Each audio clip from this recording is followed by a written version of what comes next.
Okay. નમસ્તે બધાને. હું ભારતીય જનતા પાર્ટી મીડિયા ડિપાર્ટમેન્ટમાં સહપ્રવક્તા શ્વેતા બ્રહ્મભટ્ટ. આજે આપણે જે ખ્યાલ છે આપણને કે જે ખડગેજીએ જે નિવેદન આપ્યું છે એને અંતર્ગત આ પ્રેસ કોન્ફરન્સ હમણાં જે થઈ રહી છે. તો અમારો જે સ્ટેન્ડ છે એ અત્યારે હું ભારતીય જનતા પાર્ટી વતી અહીંયા એક ગંભીર વિષય ઉપર તમારા બધાના સમક્ષ મારી વાત મૂકવા માટે આવી છું. અને અત્યારે જે આ જે સંવાદ થઈ રહ્યો છે આ એક રાજકારણીના નાતે નહીં પણ એક ગુજરાતીના નાતે હું તમને બધાને મારા મનની વાત કહેવા આવી છું. કોંગ્રેસના રાષ્ટ્રીય અધ્યક્ષ મલ્લિકાર્જુન ખડગેજી દ્વારા જે નિવેદન આપ્યું છે એ દુર્ભાગ્યપૂર્ણ છે. આપણને બધાને ખબર છે એ શું બોલ્યા. ફરી એક વખત રિપીટ કરું છું. પ્રધાનમંત્રી નરેન્દ્ર મોદી ગુજરાતના અભણ લોકોને છેતરી શકે છે, ગુમરાહ કરી શકે છે, પરંતુ કેરળના ભણેલા ગણેલા અને શિક્ષિત લોકોને છેતરી નથી શકતા. આ બહુ જ દુર્ભાગ્યપૂર્ણ છે. અને એમના આ શ્લોકથી મને એમના વાક્યથી મને એક રામાયણનો એક શ્લોક યાદ આવે છે. અકૃતાત્માન માસાદ્ય રાજા નમનય રતમ સમૃદ્ધાની વિનશ્યંતી રાષ્ટ્રાની નાગરાણી ચ. અર્થાત જે નેતામાં અંતર આત્મસંયમ નથી અને જે અન્યાયના માર્ગે ચાલે છે તે પોતાની સાથે આખા રાષ્ટ્ર અને પક્ષનો વિનાશ નોતરે છે. અને કોંગ્રેસની આજે જે હાલત છે જે આપણે બધા જ જાણીએ છીએ દેશભરમાં, એ એમના આ જ અહંકારનું પરિણામ છે. ખડગેજીએ એમના નિવેદનથી ભાજપનો વિરોધ નથી કર્યો, પરંતુ 6.5 કરોડ ગુજરાતીઓની આત્મસન્માન, એમના સ્વાભિમાનનું અપમાન કર્યું છે. જે અહીંયા બેઠેલા દરેક ગુજરાતી, આપણે બધા જ અહીંયા આજે બેઠા છીએ એ બધાની માટે ગુજરાત, જેમના વડલાઓ અહીંયા સ્થાયી થયા છે, તો આપણી માતૃભૂમિ છે, આપણી જન્મભૂમિ છે, કે પછી અહીંયા કોઈ કામ કરવા આવ્યું છે તો આપણી કર્મભૂમિ છે. એટલે આ ઇન્સલ્ટ એમને ભાજપની નથી કરી, પણ આ ઇન્સલ્ટ એ હરેક ગુજરાતીની કરી છે. પણ એક બીજી વસ્તુ એ પણ છે કે એમની જે માનસિકતા જે છે આ કોઈ પહેલી વખતની નથી.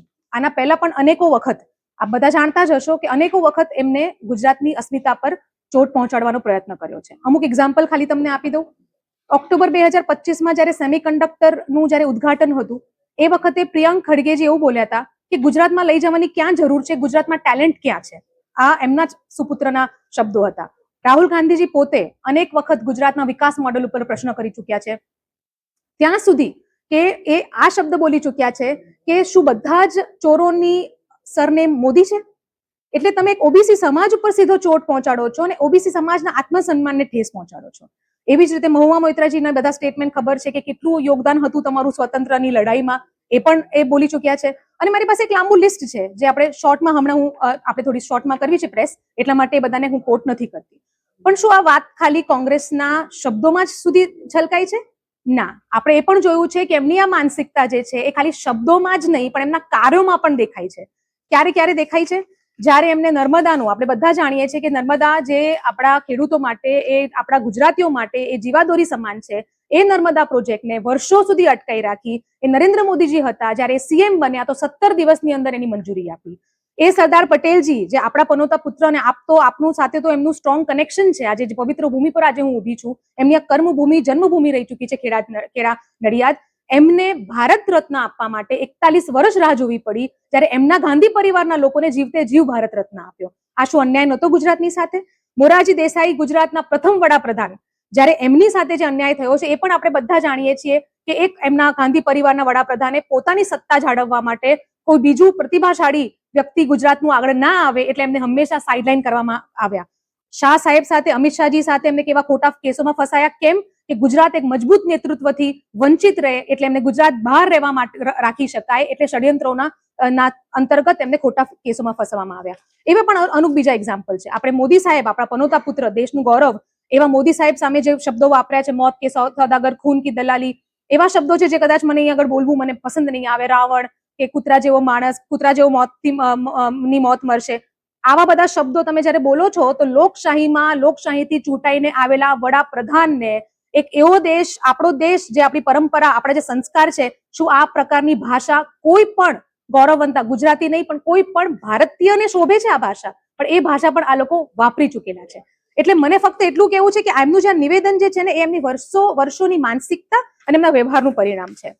બીજી વાત કે ફક્ત ગુજરાતીઓ સાથે એમને આ કર્યું છે એવું પણ નથી. તમે જુઓ એમની ભાગલાવાદી ડિવાઇડ એન્ડ રૂલ, જે અંગ્રેજોની જે પોલિસી છે ને, કેવી રીતે એમને એ હંમેશા એક્ઝિક્યુટ કરે છે. 5 ડિસેમ્બર 2013ના રોજ એમના નેતાઓએ ઉત્તર અને દક્ષિણ વચ્ચે, ભારત વચ્ચે એમને ડિવાઈડ કરવા માટે શું કરી કે અમારું ડીએનએ બિહારના ડીએનએ કરતા ચઢિયાતું છે. એટલે ઉત્તર ભારત અને દક્ષિણ ભારતને લડાવવાની કોશિશ કરી, જાતિના નામ પર ભાગલાવાદ કર્યા, પ્રાંતના નામ પર ભાગલાવાદ કર્યા. એટલે એમની પાસે જયારે કોઈ નીતિ નથી બચતી ત્યારે ભાગલાવાદી રણનીતિ એક જ એમની પાસે એક હથિયાર બચે છે અને એ જ હથિયારને યુઝ કરવાનો હંમેશા ટ્રાય કરે છે. પણ હું ફક્ત ખડગેજીને એક વસ્તુ કહેવા માંગુ છું કે ખડગેજી, ગુજરાતને તમારા સર્ટિફિકેટની જરૂર નથી. તમે જે ગુજરાતની ભૂમિની વાત કરો છો એ ગુજરાતની ભૂમિ એ છે જેમને સરદાર વલ્લભ પટેલ જેવા નેતા, મહાત્મા ગાંધી જેવા નેતા આપ્યા છે, નરેન્દ્ર મોદી જેવા નેતા જે એક સામાન્ય ઘરમાંથી નીકળીને આજે દેશના વડાપ્રધાન બનીને દેશને દુનિયાભરમાં ગૌરવ અપાવી રહ્યા છે.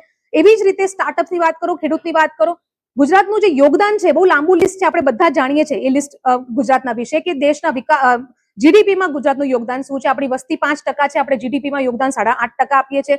તો આખા દેશમાં એક્સપોર્ટ જે થાય છે એનું 30% ગુજરાત યોગદાન આપે છે. દુનિયાભરમાં જે હીરા પોલિશ થાય છે તો 10માંથી 8 હીરા સુરતમાં પોલિશ થાય છે. એમ આપણી પાસે લાંબુ લિસ્ટ છે, એ બહુ વધારે સમય જતો રહેશે આ બધાની પાછળ. હું ફક્ત ખડગેજીને એક જ સવાલ પૂછવા માંગુ છું કે ખડગેજી, ગુજરાતને સમજી લો.